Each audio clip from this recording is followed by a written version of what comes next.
Qatar के अंदर में रह करके जो लोग डॉक्यूमेंट फ्रॉड का काम करते हैं, ऐसे लोगों के लिए बुरी खबर है। रेफरेंस यहाँ पर आप देख सकते हैं। ऐसे लोगों के बारे में कहा जा रहा है कि 10 साल की जेल की सजा हो सकती है। इसके अलावा यहाँ पर 2 लाख रियाल का जुर्माना भी हो सकता है। अब इसके बारे में मैं आप लोगों को डिटेल से बताना चाहूँगा।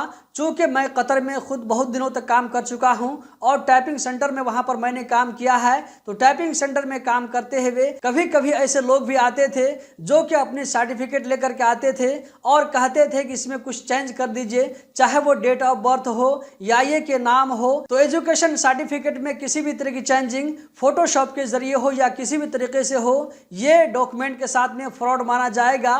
इसी के साथ साथ आप लोगों को बताना चाहूंगा, जब मैं वहां पर काम करता था तो कभी कभी ऐसी कंपनी के लोग भी आते थे जो कि सीवेज टैंकर चलाते थे। वो लोग अपनी गाड़ी का इस्तेमाल लेकर आते थे और कहते थे कि इसमें फोटोशॉप के जरिए जो गैलन की कैपेसिटी है इसको बढ़ा दीजिए। मान लीजिए किसी गाड़ी में अगर 6000 की कैपेसिटी है तो वो कहते थे इसमें 6500 बना दीजिए या ये कि 7000 बना दीजिए। तो इससे क्या है कि उन लोगों को ज्यादा पैसा मिलने का चांस होता था। तो यहाँ पर मैं कहना चाहूंगा कि इस तरह का काम मत करवाएं। यहाँ पर कहा जा रहा है कि अगर आप किसी तरह के डॉक्यूमेंट के साथ में फ्रॉड करते हैं, चाहे वो किसी भी तरह का डॉक्यूमेंट हो, बैंक का डॉक्यूमेंट हो, उसमें अगर आप फ्रॉड करते हैं तो पकड़े जाने पर 10 साल जेल और 2 लाख रियाल का जुर्माना हो सकता है।